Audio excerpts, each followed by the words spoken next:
Hello there, and welcome to the Sleep Porch.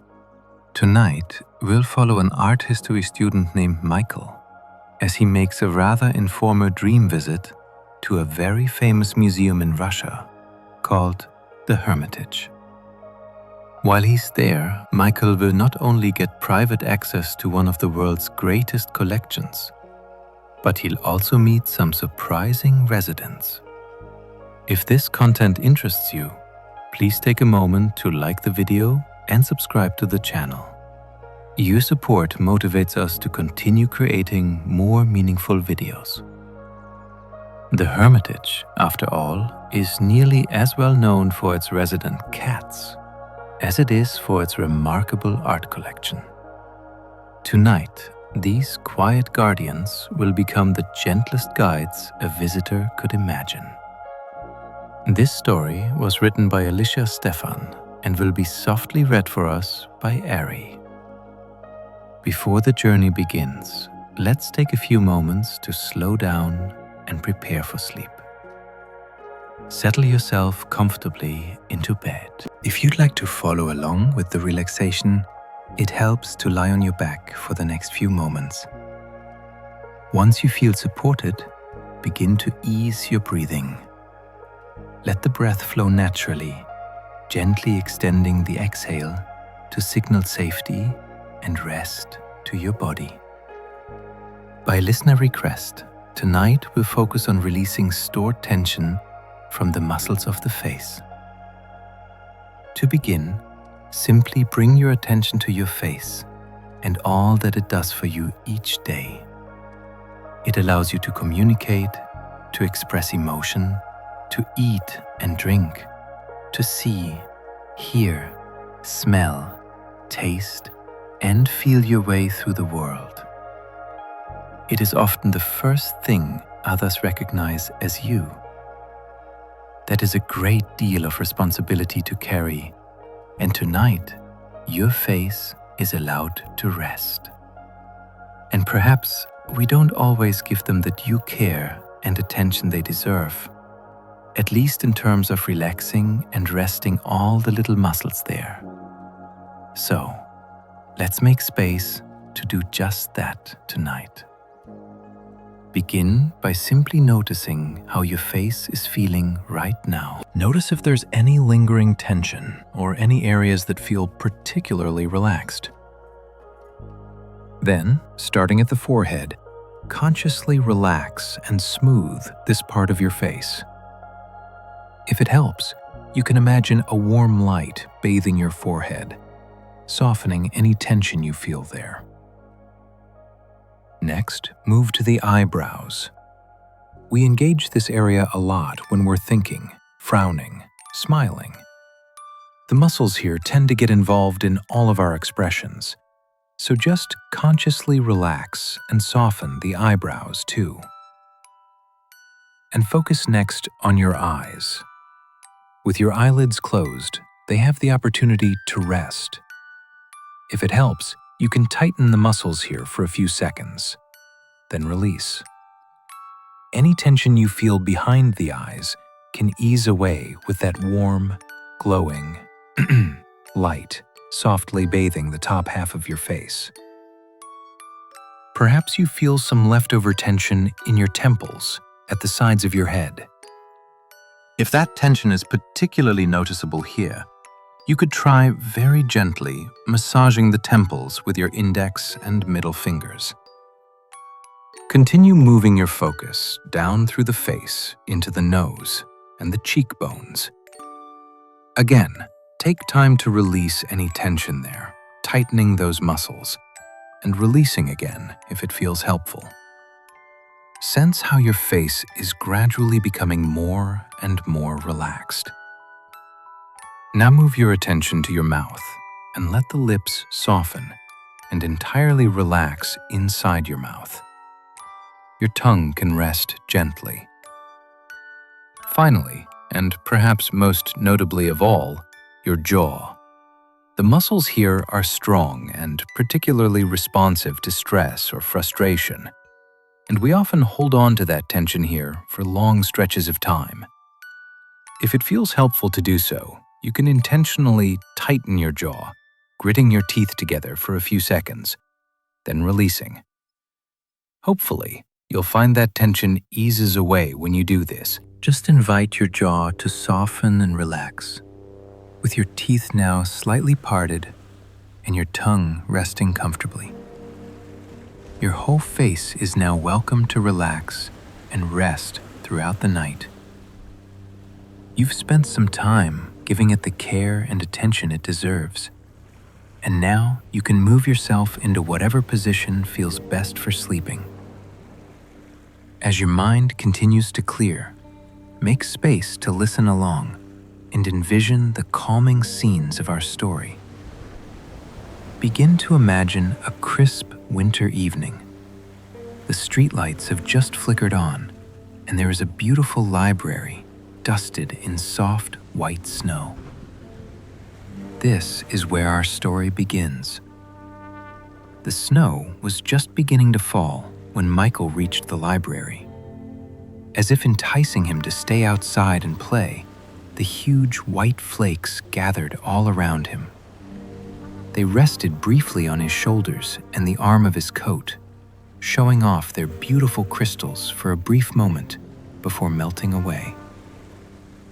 Smiling to himself, he brushed a few off his eyelashes before he resolutely pulled open the front door of the library. He would watch the snow from inside. He told himself he had research to do. The door quietly fell shut behind him, and he walked across the tiled entryway near the circulation desk. Instantly, he was enveloped in the protective bubble of the library. He loved it here. There was something comforting about it. Perhaps it was the friendly silence broken only by the occasional whisper. Or maybe it was the low lighting and the nooks and crannies hidden everywhere. He loved that he could be together with all these people, and yet find a spot that hid him completely from view. Everyone in the library had an implicit agreement that they would be working together, but each in their own snug little corner. Michael knew exactly where he was heading. He smiled briefly at the student who was tending the circulation desk. She wasn't very busy this evening and seemed to be getting in a little bit of homework behind the counter. In fact, the entire main floor of the library was sparsely populated.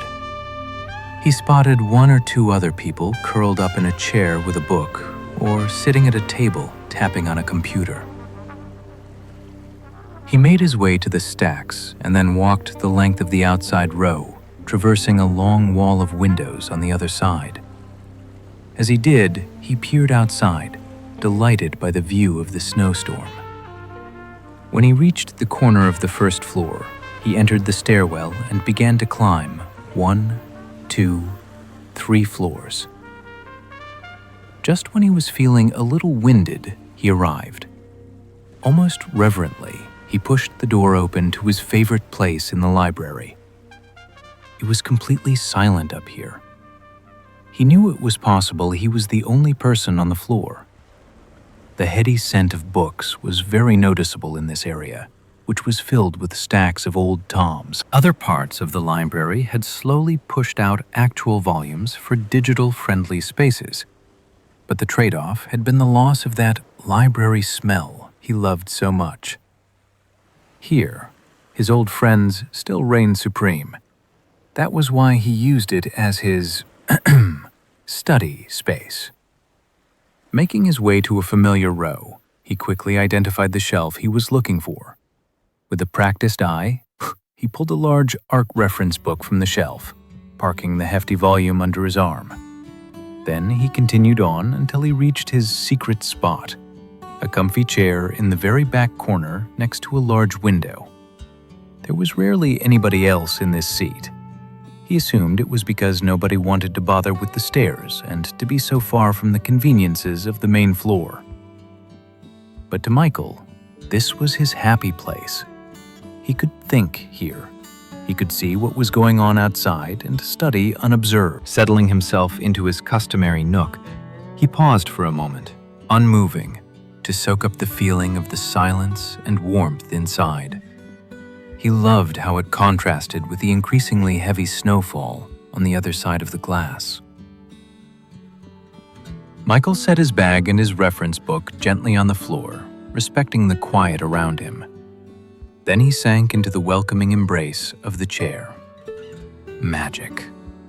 This weather was the perfect inspiration for a presentation he was working on for class. Students had each been assigned a world-famous museum. The assignment was simple on paper. Each student would give a 10-minute presentation to the class. Together, the talks would create a broad introduction to some of the world's most important art collections and their histories. Michael had been given the Hermitage Museum in Russia, and from the research he had already begun, he could tell it would be a challenge to fit such a vast subject into such a short time. That evening, the soft fall of snow outside his window set his imagination drifting toward the Hermitage in winter. He breathed out slowly and settled deeper into his chair, letting the quiet mood guide him as he reviewed the essentials. The Hermitage Museum, located in St. Petersburg, is home to one of the most remarkable art collections on Earth. Its buildings stretch across more than 200,000 square meters and house close to 3 million artworks and historical objects. Only a small portion of this collection, about 5%, is on display at any given time. Among these are paintings, sculptures, jewelry, and pieces of armor. There is also an unexpectedly rich collection of numismatic objects, including coins, medals, and other items connected to the history of money. Michael paused, letting the numbers settle in his mind, and glanced back down at his notes. It was hard for him to get his head around all these numbers. Scanning down the page, he came upon a fact he knew he'd include, because it really gave a feel for the size of the place. He'd read in an article that if a person viewed every item in the exhibits for 1 minute, 8 hours per day, it would take 10 years to see them all. The museum had started with Empress Catherine the Great, beginning with her personal art collection at the royal residence known as the Winter Palace. Quite early in her reign in 1764, she had acquired a large collection of art that had originally been assembled for King Frederick II of Prussia.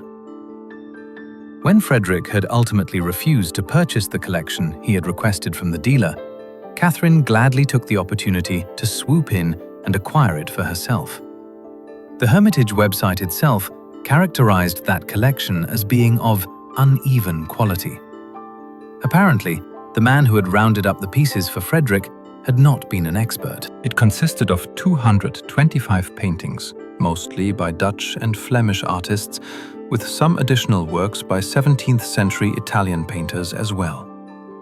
However imperfect, this acquisition by Catherine formed the basis for astonishing achievements in the future and set her on a path that would see her vastly expand her holdings and the footprint of the palace that would contain them. Shortly after the first key acquisition, Catherine had an addition made to her residence, the Winter Palace. She called the new section the Small Hermitage. It only took a year to build, and she subsequently had a pavilion added. She used this space for gatherings with close friends. It contained a state eat room, drawing rooms, and a hothouse. In this retreat, she hosted events she called small hermitages, during which games and plays would take place. This was the area that housed her first art displays. In 1769, Catherine made a more impressive purchase than her first. She acquired over 600 works from the heirs of a man named Count von Brühle, who had been Chancellor of Saxony. The collection was more varied than her last, featuring many of the Western European masters, such as Rembrandt, Poussin, and Diabolo. Not surprisingly, this addition strained her existing storage and gallery space, and she soon began construction of what is now known as the Great Hermitage. This began in 1771 and stretched on until 1787. Then, in order to keep up with her passion for art, another expansion was soon added in 1792. This area was eventually used to house the Raphael Lodas, which were 18th century copies of the frescoes at the Vatican. Michael paused, and looked out the window at the falling snow. It was really coming down.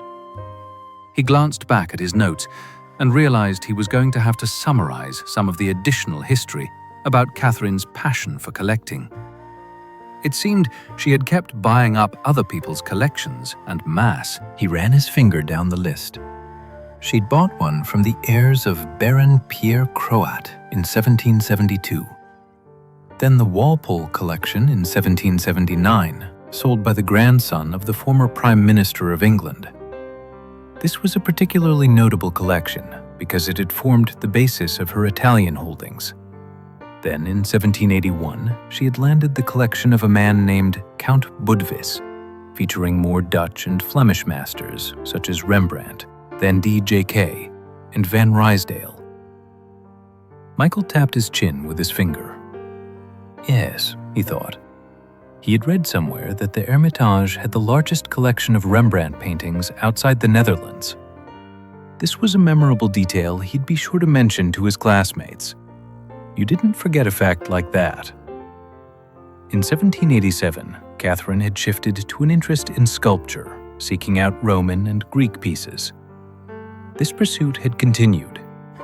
Michael remembered from a map he'd been viewing that most of the ground floor of the museum was now devoted to classical antiquities and prehistoric art. Many of them acquired by Catherine's successors. This treasure trove of antiquities was really quite a long way, he thought, from where she'd started with a collection of Dutch and Flemish paintings in 1764. All told, Catherine had managed to create a legacy that must surely have made her proud. As her actions demonstrated, she loved to think of herself as a patron of the arts. During her lifetime, and in part through the growth of the Hermitage, she fulfilled her vision of presenting Russian society as one of culture, learning, and enlightenment. Through art, architecture, and collecting, she helped place Russia alongside the great Western powers of her era. With that thought in mind, Michael closed his laptop for a moment and stretched, feeling the quiet weight of the evening settle around him. Once again, his gaze drifted toward the window. Outside, the world was wrapped in darkness. Beneath the lamps lining the walkway, soft drifts of snow were forming, glowing gently in pools of golden light. The snow fell in complete silence, steady and unhurried, piling up as if it had all the time in the world. As Michael watched, a small rabbit hopped cautiously through the lamplight, each jump sinking deep into the fresh snow before rising again. Eventually, he turned back to his presentation.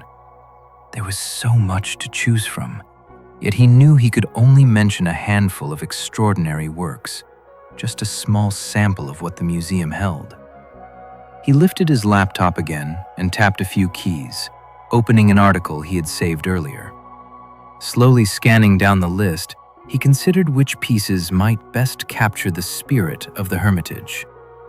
Ancient statues of Aphrodite and Jupiter, precious cameos, the Madonna Lita by Leonardo da Vinci. He thought he couldn't recall that Da Vinci painting.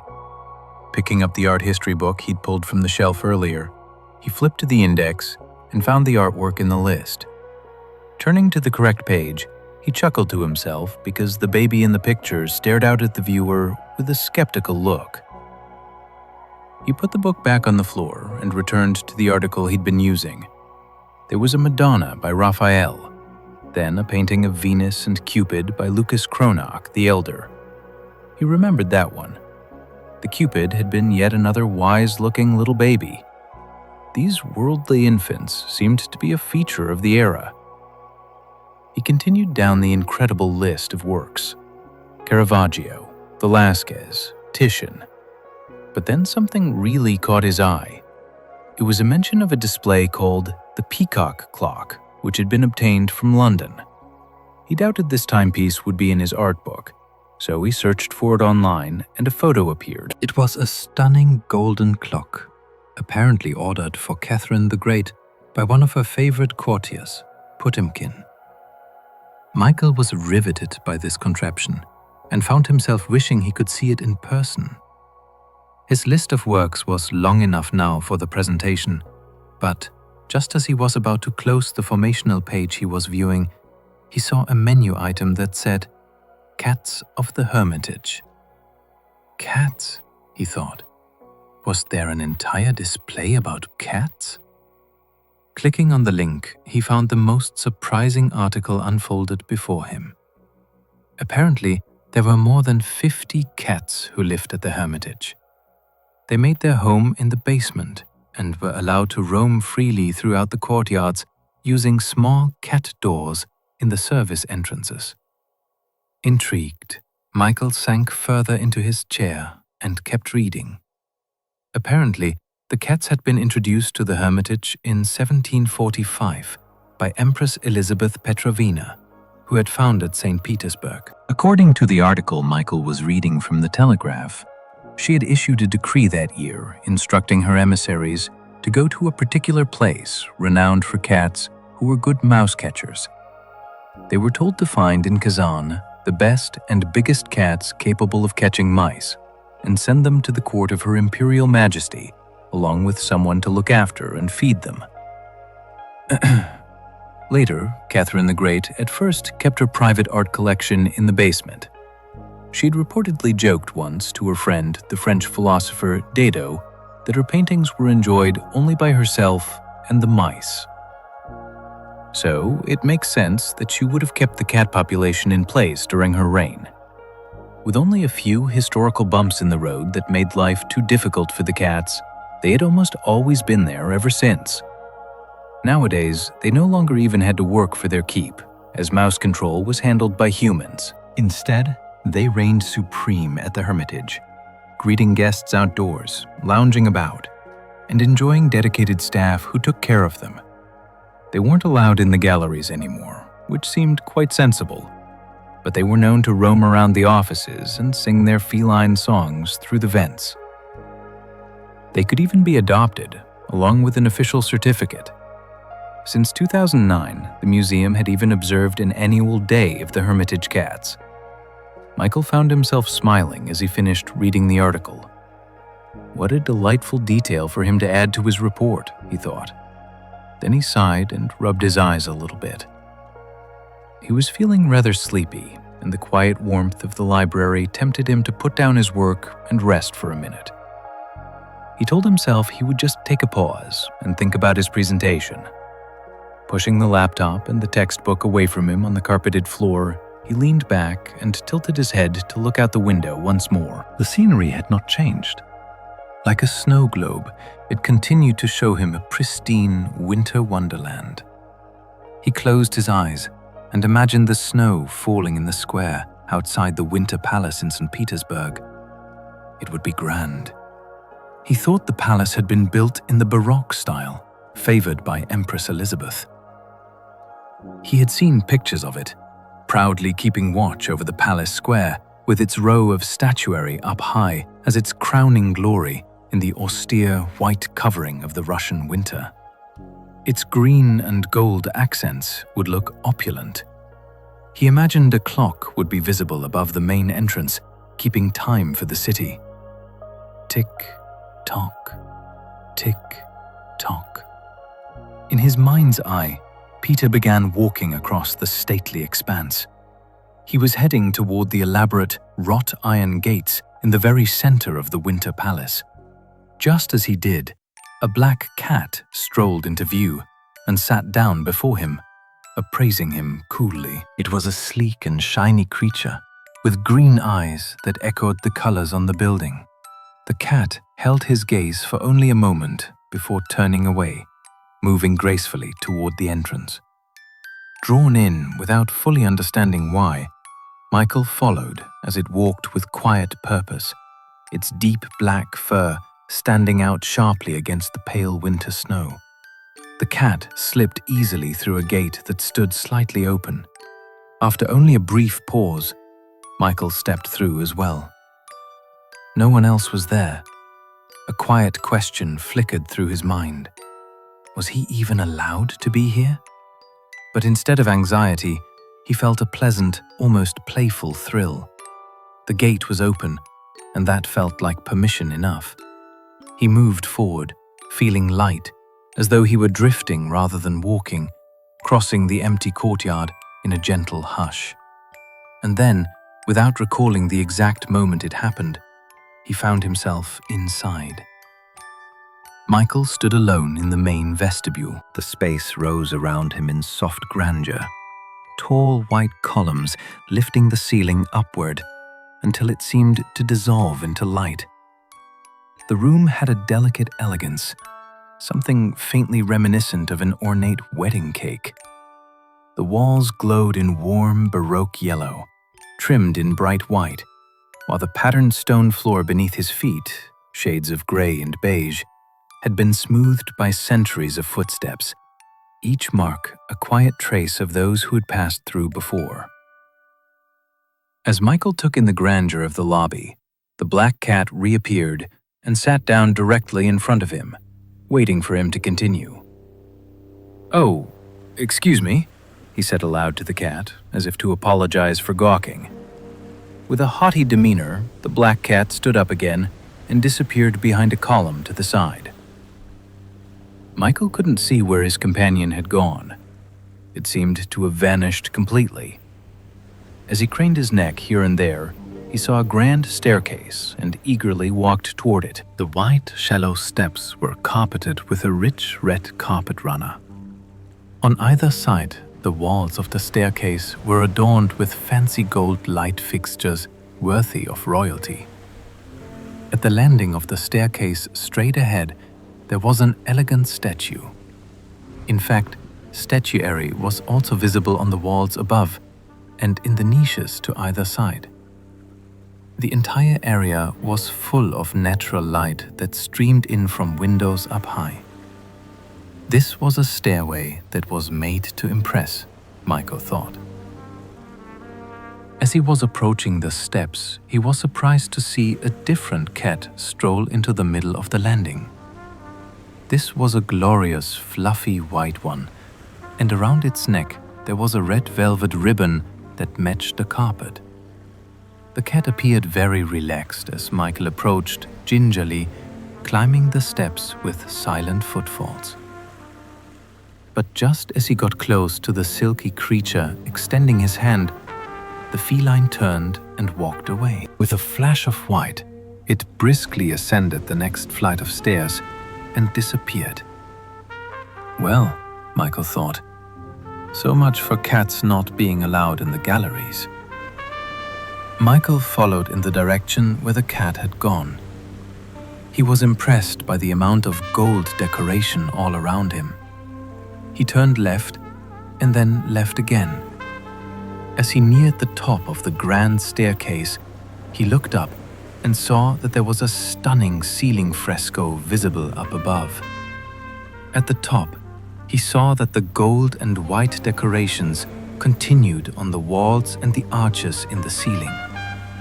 To the right, a large window lit the hallway, and he could see some sort of exhibit beyond.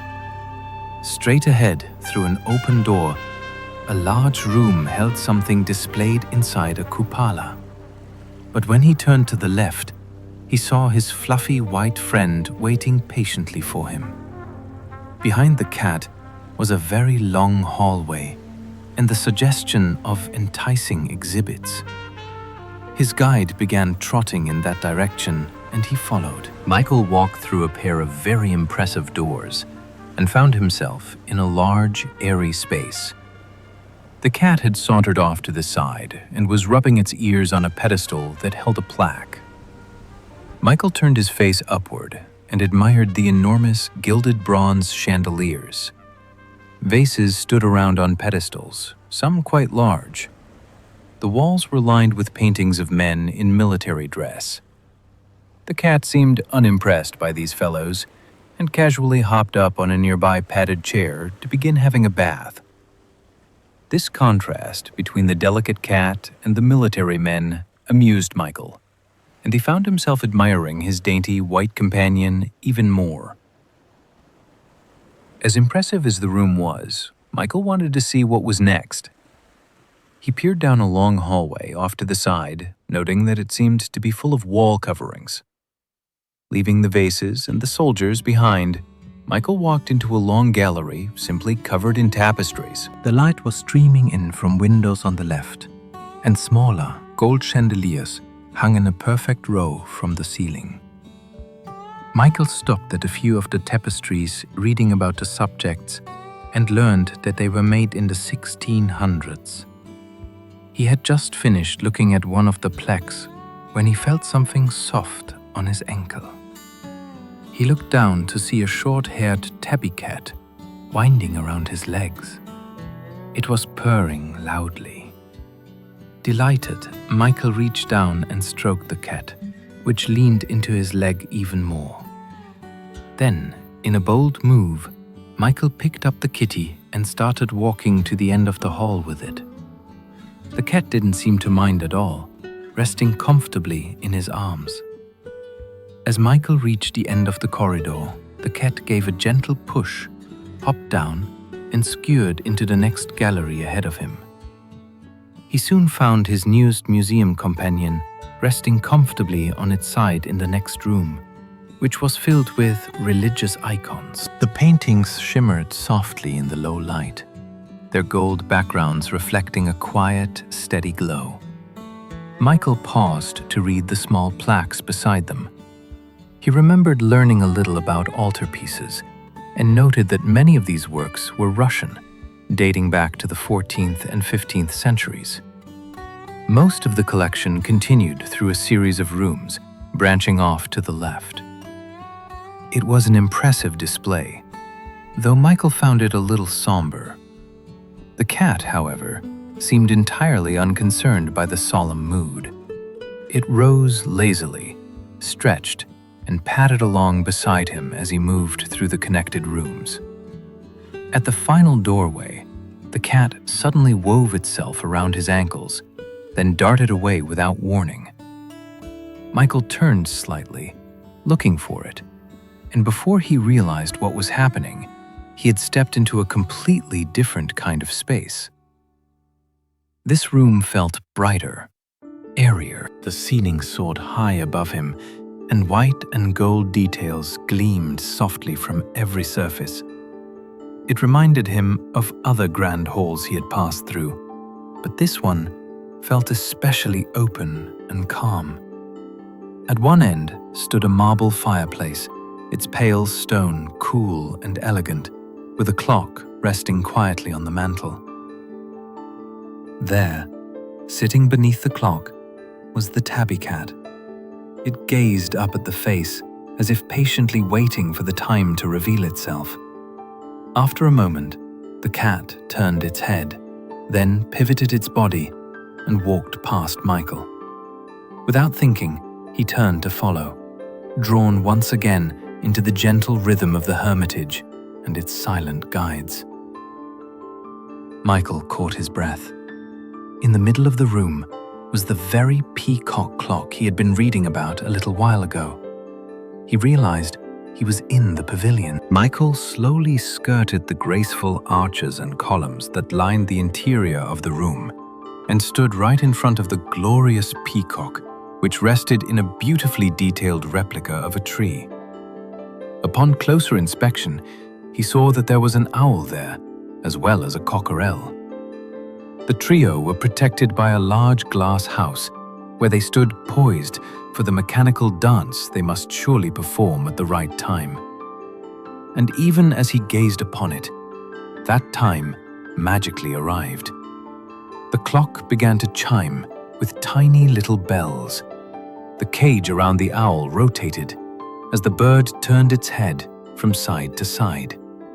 The peacock stretched and moved its own delicate head gently as its enormous wings elevated slowly to the sky. Down below, a dragonfly rotated, functioning as a second hand. It was so intricate and clever that Michael felt he could have watched it forever.